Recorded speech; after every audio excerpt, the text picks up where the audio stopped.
Hi guys, it's me Coach Carlo and today we are here sa Hana Beach dito sa Limpapa and this is a private, parang public na rin siya na open sa lahat for camp or mag overnight sa mga barkada and itutour ko kayo ngayon. So actually ito yung entrance ng beach.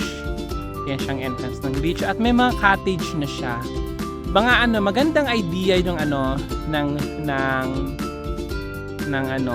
may mga cottage na siya.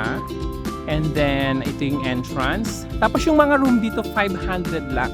Actually, cottage na talaga siya, up and down. Tapos doon siya sa mataas, sleepy house. Tapos sa baba pwede kayong kumain, magkabit ng duyan. At dito naman yung mga kainan. And good for 24 hours siya, pwede 2 days. Bahala na kayo, pero 500 siya. So, as of this moment, ayan, may mga aso, may mga cottage. And look at the view. Oh my goodness, the view is viewing. Ayan. Napakaganda ng view by the sea. And maganda ang view, Hana Beach Camp. Kasi pwede talaga dito Yun lang nga, yung mga bato dito is, yung beach kasi talagang mabato talaga siya. Pero kung gusto mo rin talaga mag-nature, mag-view, and okay talaga siya sa mga gustong mag-relax, gustong mag-unwind. Naturing is naturing. So, tutur ko kayo. Tapos may mga kainan na rin siya. Pwede kang mag-barbecue lahat. Pwede mong gawin dito. Mag-video okay. Meron lang silang diba? Highlight! Ano masasabi mo dyan? Hey! Ayan. Coffee. Yes! Ako na-appreciate ko talaga at nandito si Bess. Ini-enjoy niya talaga yung buhay niya. At andun si Alan Joyce. So, ito yung Hana Beach. Where beaches are beaching! Ayan. At may mga din sila, pet friendly. 1, 2, much promote natin itong Hana Beach. Ayan. So, iba-iba ang rates ng room. May Aloha, may Ohala, may Eklavu, may Ohana. Ayan. Hi, Joyce! Aloha! And this is the beach.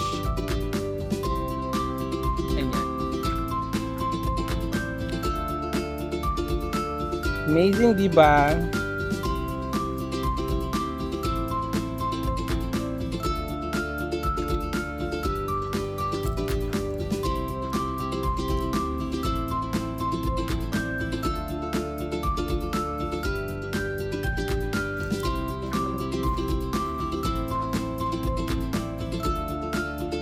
Mga bata.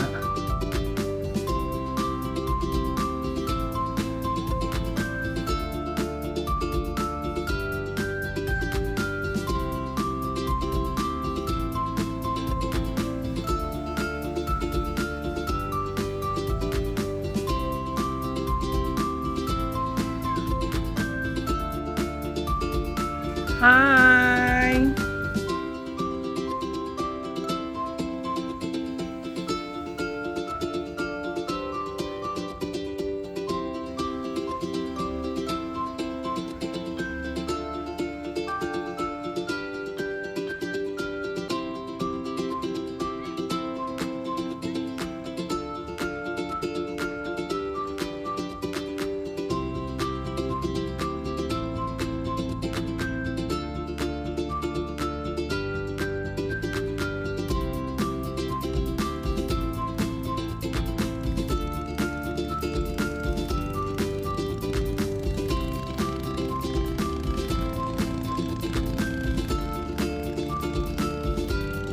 Ang ganda, di ba?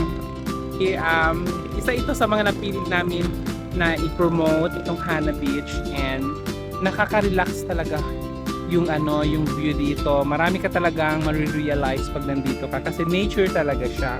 So sa mga gusto dyan, lalo na sa work, toxic kayo sa work, and you really want freedom, you really want to spend your time with yourself, with your family, with your friends, with your best friend. Amazing itong lugar na ito.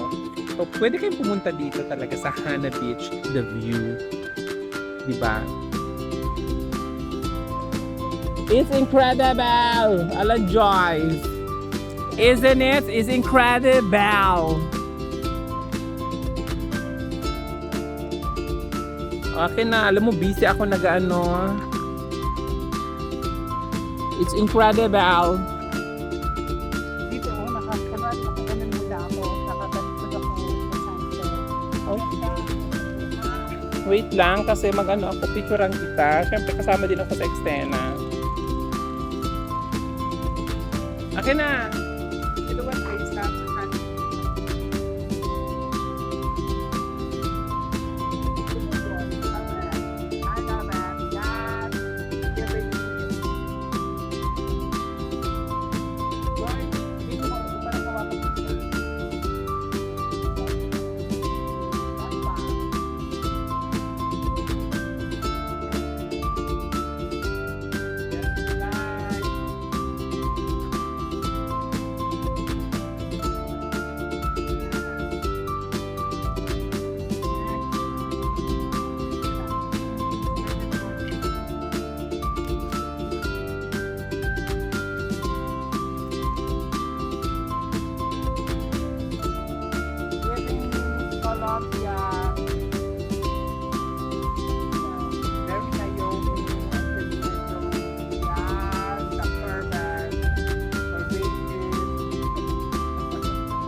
Na.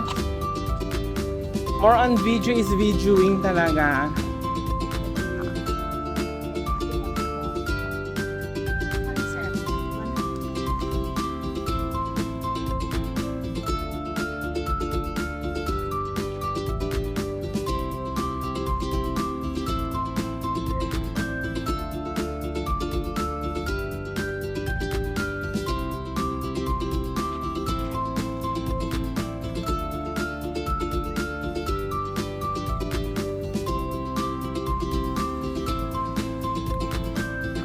Okay, sa mga gustong mag-inquire anong feedback namin dito, you finish the videos kasi nandun yung feedback namin.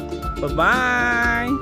Goodbye. Joyce, anong masasabi mo sa Hana Beach?